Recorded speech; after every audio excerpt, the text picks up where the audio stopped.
ce paragraphe, nous allons parler d'une nouvelle notion, la collinéarité de deux vecteurs.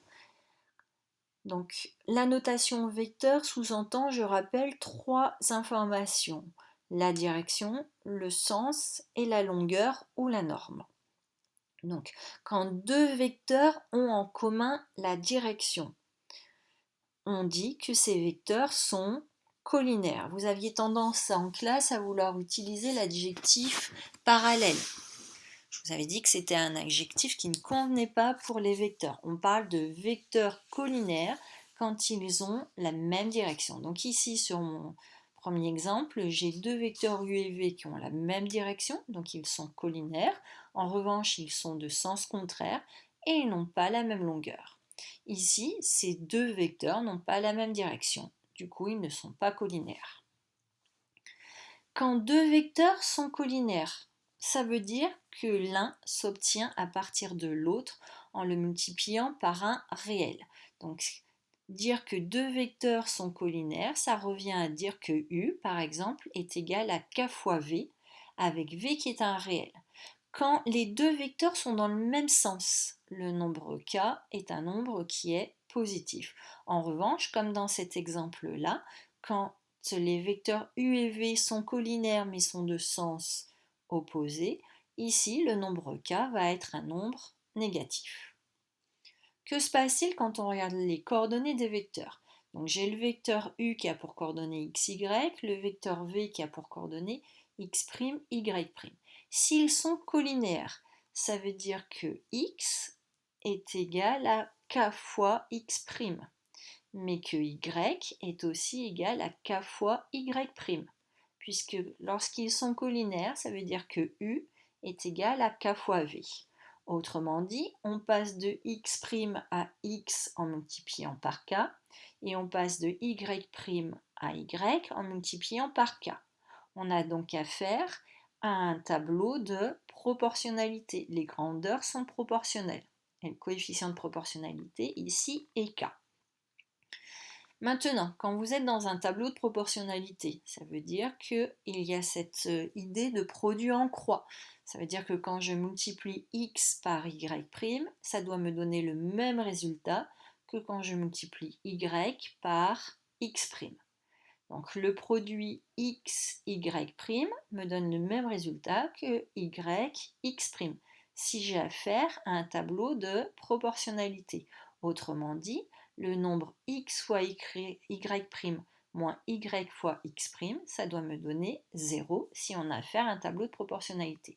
Donc si les vecteurs sont collinaires, leurs coordonnées sont proportionnelles et le nombre x, y' moins y fois x' doit me donner 0. Quand on va me demander dans un exercice, on me donne deux vecteurs, les coordonnées de deux vecteurs, et qu'on me demande de démontrer que ces vecteurs sont collinaires ou ne le sont pas. Comment je vais m'y prendre? Donc là, je vais calculer le nombre 4 fois 21 moins le nombre moins 7 fois moins 12. Ça me donne 84 moins 84, autrement dit, ça me donne 0. Puisque c'est égal à 0, ça veut dire que les vecteurs U et V sont bien collinaires. J'avais un autre moyen de m'en rendre compte. Là, il y avait une relation assez évidente, facile à trouver. Quand on connaît bien ces tables de multiplication, on voit que 4 fois moins 3, ça me donne moins 12. Et que moins 7 fois moins 3, ça me donne 21. Autrement dit, pour obtenir les coordonnées de V, on multiplie les coordonnées de U par le nombre moins 3. Donc V est égal à moins 3 fois le vecteur U. Quand V est égal à K fois le vecteur U, ça veut dire que les vecteurs sont collinaires. Donc ils ont la même direction, en revanche comme le nombre K ici est négatif, ils ne sont pas dans le même sens. Deuxième exemple, on m'a donné un vecteur U qui avait pour coordonnées 5, moins 2, et le vecteur V qui a pour coordonnées 15, moins 7. On me demande de démontrer que les vecteurs sont ou ne sont pas collinaires. Donc là, je vais faire 5 fois moins 7, moins le résultat de moins 2 fois 15. 5 fois moins 7, ça fait moins 35. Moins 2 fois 15, ça fait moins 30. Moins 30, ça fait plus 30. Donc moins 35 plus 30, la calculatrice va m'annoncer moins 5. Comme c'est différents de 0, je vais pouvoir dire que les vecteurs ne sont pas collinaires. Alors, on a travaillé dans l'exemple numéro 4 avec le nombre x fois y' moins y fois x'. Ce nombre en mathématiques, il porte un nom. C'est ce qu'on appelle le déterminant des vecteurs u et v. Et on le note det pour déterminant uv.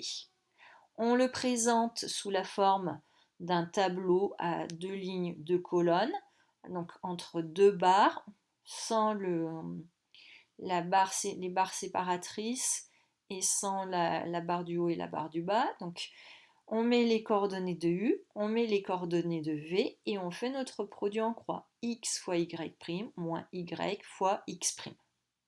Donc ce nombre-là, c'est ce qu'on appelle det, donc déterminant de UV. Et dire que nos vecteurs U et V sont collinaires, ça revient à dire que le déterminant de U et V doit être égal à 0.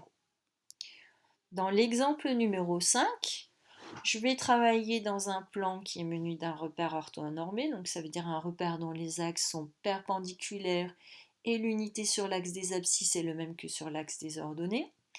Et on m'a donné dans ce repère les coordonnées de U et de V. On me demande de dire si les vecteurs U et V sont collinaires. C'est exactement le même exemple que l'exemple numéro 4, mais je vais me servir d'une autre rédaction. Je vais utiliser la notation déterminant. Donc pour savoir si mes deux vecteurs sont collinaires ou pas, je vais calculer le déterminant du vecteur UV.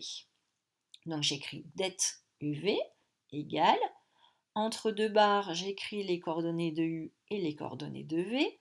Je fais mon produit en croix, donc je fais 8 fois 3 moins 4 fois 6.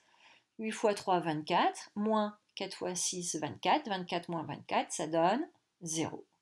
Comme le déterminant de UV est égal à 0, ça veut dire que les vecteurs U et V sont collinaires.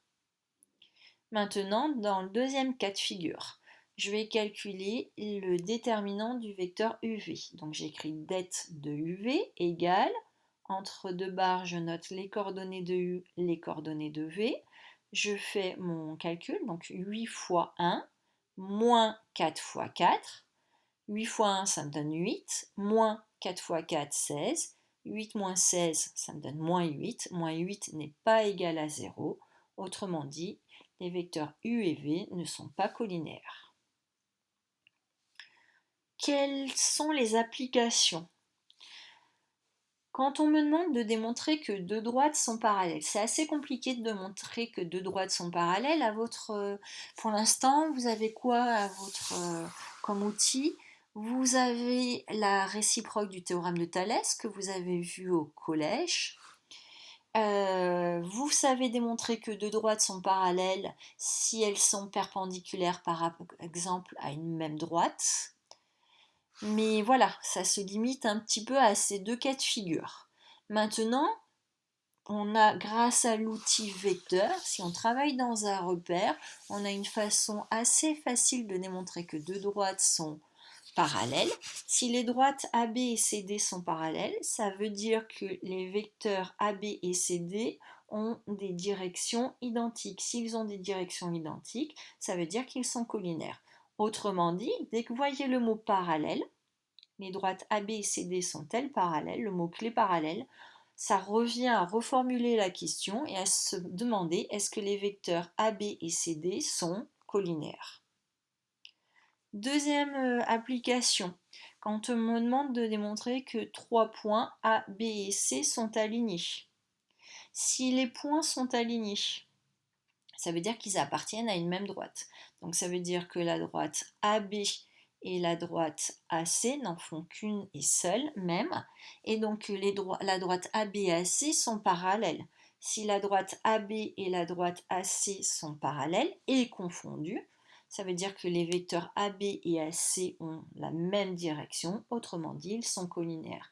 Donc dès que vous voyez le mot-clé parallèle, vous devez penser droite parallèle, vous devez traduire ça en termes de vecteurs collinaires. Quand vous voyez trois points alignés, pareil, le mot-clé aligné, vous devez traduire ça en termes de vecteurs avec le vocabulaire collinaire. Alors ici, j'ai marqué AB et AC sont collinaires, mais on aurait pu dire le vecteur BA et BC sont collinaires, ou les vecteurs CA et CB sont collinaires. Il y avait plusieurs combinaisons possibles. Donc là, vous avez un exercice d'application.